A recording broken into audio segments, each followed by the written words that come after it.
Good evening, ladies and gentlemen. I'll share with you some facts which I find important and interesting this evening. I will go a bit scientific and experimental, and I hope you all come with me to where I am going. Let's start with a video. In the video, there are two teams, the white team and the black team. I want you to focus on the white team and count the number of times the white team passed the ball.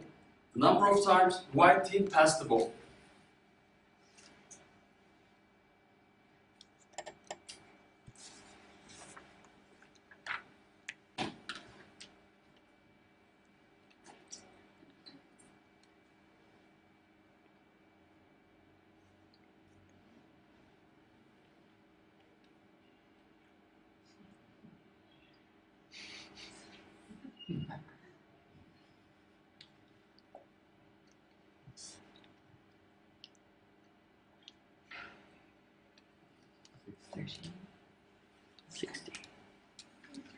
You all counted, right? Okay. Keep the number, we will come back to this later. Actually, the focusing is not so easy. We are in the information age, and every second we are bombarded with tons of data from our mobiles, our internet, our televisions. Lots of information is coming to us every second. But our ability to focus is getting worse day by day. Can you guess the average human attention span, the ability to focus without being distracted? Can you make a guess? How long do you think it is? 10 seconds. 30 seconds. 10 seconds, 30 seconds. 20 seconds. Yeah, quite close. Actually, it is 8 seconds. But in 2000, it was 12 seconds. So it's getting worse. Can you guess the average attention span of a goldfish? It's 9 seconds. Even a goldfish is focusing better than us. Anyway, let's move to our next experiment. In this experiment, a test subject has two buttons in his left and right hands, and he is asked to press randomly to one of the buttons, and his brain is being monitored at the same time. And after the experiment, the results are analyzed, and it is found out that his decisions can be predicted 6 seconds before he actually presses the button. Can you believe it? He decides and presses, but 6 seconds before, some brain signal starts arising in his brain. So this shows that our unconscious mind has a big role in our decisions. We think we are conscious all the time, but unconsciously, things are happening way before we think.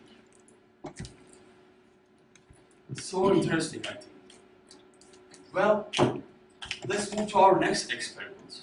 In this one, this is the famous trapezoidal window experiment. And we have a window-shaped trapezoid object. It looks like a window. And in the experiment, this object makes a rotational movement continuously. Rotates like this all the time. But people watching this see the movement as a swinging movement, like this one. People perceive it as a harmonic movement. The reason behind is that our past experiences, our world knowledge, that we have rectangular doors and windows in our culture, our visual system fails here, and we cannot see the movement as it is. Our brain, our perception creates something else, and we are deceived here. To prove this, they try to find a society which has no rectangular objects in their cultures. And they go to Africa and they find the Zulus. And the Zulus, you know what? They see the movement as it is. None of them fail here. So I think this experiment is very important, and really it's worth giving some time. Life is like this all the time. Our past is always dominating our now, so we are missing the now. We are not able to see the things as they are. We are always creating our own reality.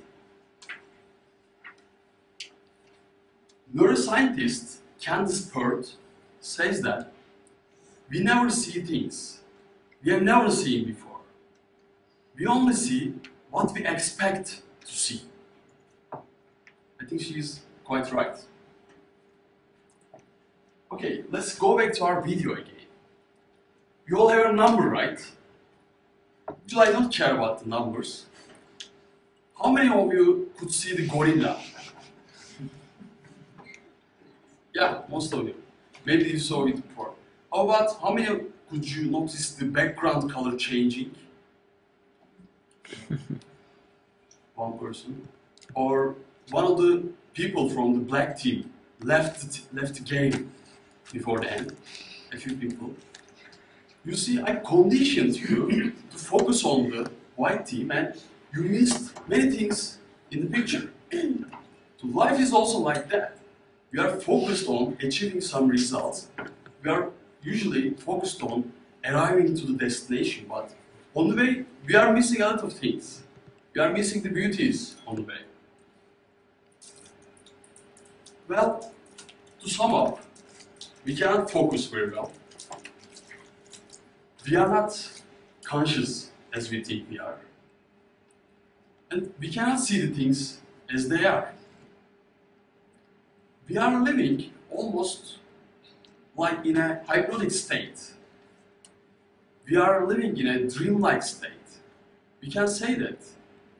We are almost asleep all the time, and we are dreaming. If the dream we are having is a good one, I think it's okay. We can keep dreaming.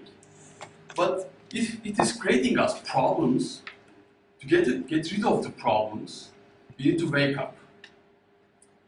Prophet Muhammad says, people are asleep and they wake up when they die. I think to solve our problems and get the most out of this life, we need to wake up. Thank you and good morning.